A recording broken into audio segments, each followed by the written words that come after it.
Good morning! Masaya talaga kapag nandito ako sa garden kasi nakikita kong development ng aking mga tanim. Ayan, nakakawala ng stress. Diba? Ito yung aking pamparelax. Ito naman ang aking mga tanim na mustasa.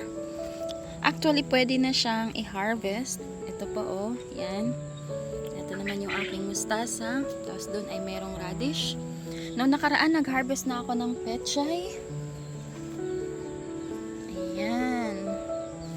So, ngayon ay bibigyan ko po kayo ng simple tips lang kung paano maging mas malusog ang ating alugbate o Malabar spinach. Ayan, eto po oh. Kung makikita nyo ay meron akong prinon dyan na sanga.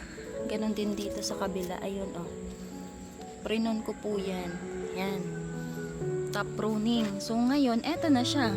Mas malago. Pwede nang ma-harvest.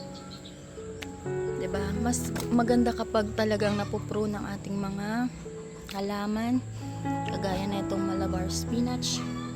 Para mas malaki pa or mas madami pang sanga na kanyang maibibigay. And tapos dito naman